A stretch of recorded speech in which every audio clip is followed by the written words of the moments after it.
Hello everyone, we've just arrived at Bangkok Mueang International Airport and I'm going to show you the detailed immigration procedure and how to obtain the visa on arrival and also the e-visa. But before that, those who are new to our channel, please don't forget to subscribe our channel for more videos like this. You can see we have reached the arrival section and we're proceeding towards the immigration counters.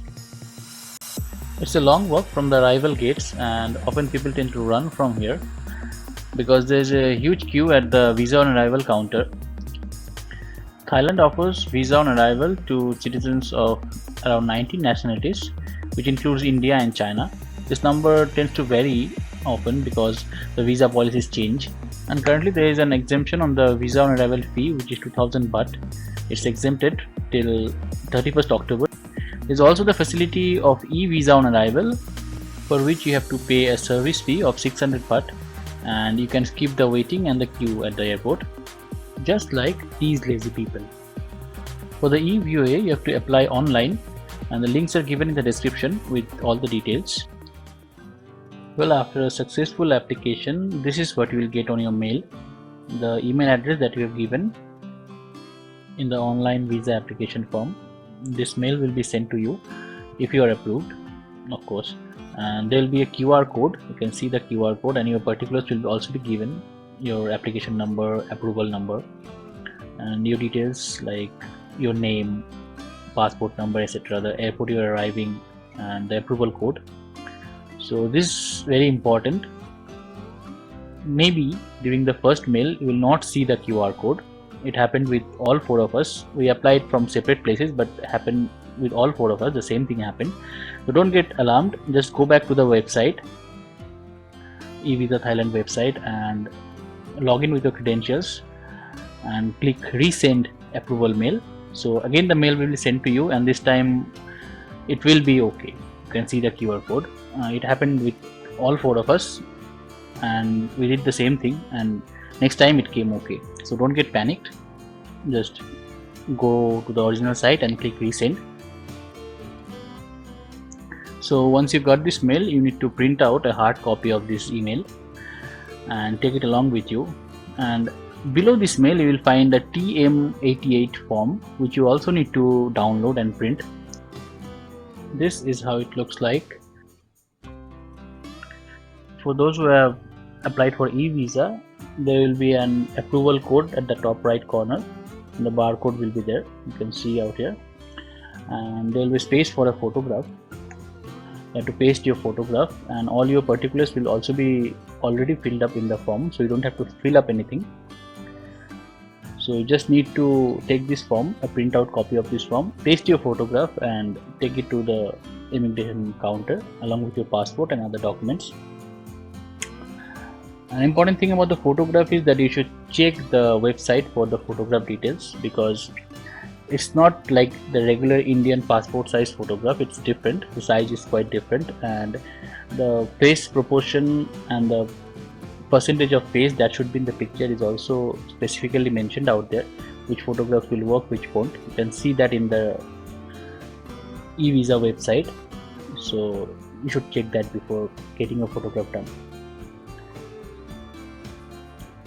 So along with this you need your passport, which should have one empty page and at least 6 months validity on that date, and you also need to take 10,000 baht or equivalent in foreign currency like US dollars per person and 20,000 bahts per family. They might ask you to show it, they might not. Usually they don't ask, but if you don't have that thing on you, then you will not be given entry. So you should be careful of that. You need to show in cash because they don't accept plastic money. You also need to carry a copy of your return tickets, and to be safe you can carry your hotel reservations as well. So that will be it. These are the most important documents you need for the e-visa or for your visa on arrival. They'll not check that much, but still, to be safe you need to carry at least this thing. Well, so here we are at the EVOA counters and you can see the queue is very small. 5 or 6 people are standing, whereas there are around 200 in the normal visa on arrival. So guys, we have cleared immigration and we are going to the luggage bay to retrieve our luggage. We were not allowed to film at the immigration counters, so I'm going to tell you the process now. For those who already have a visa, they can proceed directly to the immigration counters and they'll check your visa and all the other documents, and if everything is in order, you will be cleared for entry. For those who are going for normal visa on arrival, they have to go to the visa on arrival counters and stand in the very long queue. It will take around 2.5 hours to get visa on arrival at Mueang Airport, and after that they'll have to again stand in a queue at the immigration counters, and from there they'll get entry. And for those who have pre-approved EVOA, have to stand on the dedicated EVOA counters, and out there the passports will be stamped with a visa on arrival stamp and you'll be granted entry, if everything is alright, of course.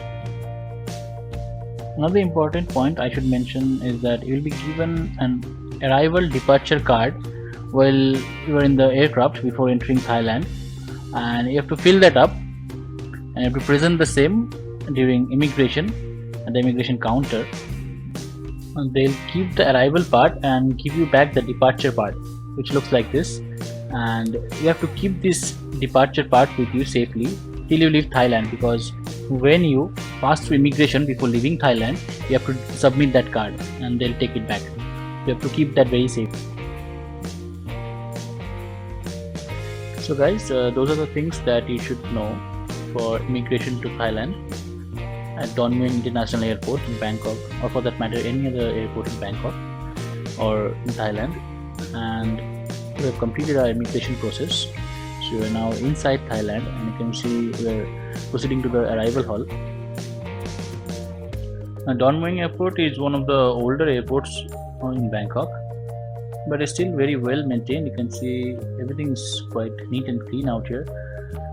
It may get a bit confusing because the arrival hall and the departure hall, both of them are very long, and you might get confused, but there are proper signage and you should follow them and you'll work your way out through that.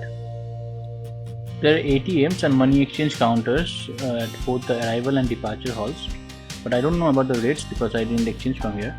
And there are also proper signage for flights leaving and arriving.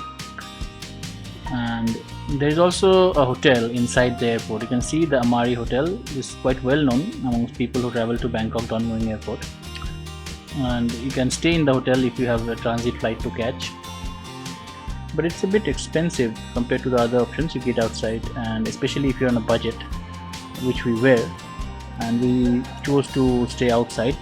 There are many hotels right across the street and you will find cheaper and better options there. Well, I frankly don't know what this is, but I found it interesting and it looks somewhat like a temple. Another important thing for travelers would be to get a local SIM card, which you may get from the various booths out here. You can also get one online from Klook, and there are pickup counters at both Don Mueang Airport and Suvarnabhumi Airport, and also one at Siam Center in downtown Bangkok. The cost of the SIM will range somewhere between 100 and 200 baht. And also, if you want to take some supplies like drinking water or some instant food, you can get it from the 7-Eleven shop out here.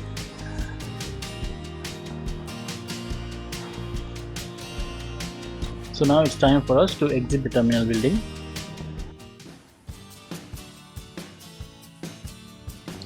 Well, we are now outside the terminal building and at the bus stop. You can get buses from here to downtown Bangkok. There are free shuttle buses from Don Mueang International Airport to Suvarnabhumi International Airport, and you can avail the services with your boarding pass. You can also take a taxi from here to anywhere in Bangkok, but one problem is there: the drivers tend to overcharge the tourists, and if you are familiar with traveling in Uber or app cab services, then there is an app cab service called Grab in Thailand. Uber doesn't work here. So you can download the Grab app, the link is in the description, and you can use the services, it's quite good. So we are now outside the airport and we'll be crossing this walkway. A hotel is on the other side and there are many other hotels out there. So guys, that was the arrival, visa and immigration procedure at Mueang International Airport in Bangkok. I hope you liked our video, and if you do, please don't forget to comment and subscribe our channel for more videos like this. Also, if you have any suggestions or queries, please don't forget to mention that in your comments. We shall try to answer them to the best of our abilities. Also, if you want to see a video on a very specific topic, you can also let us know and we'll try to make that video for you. So till then, have a nice time and a happy life.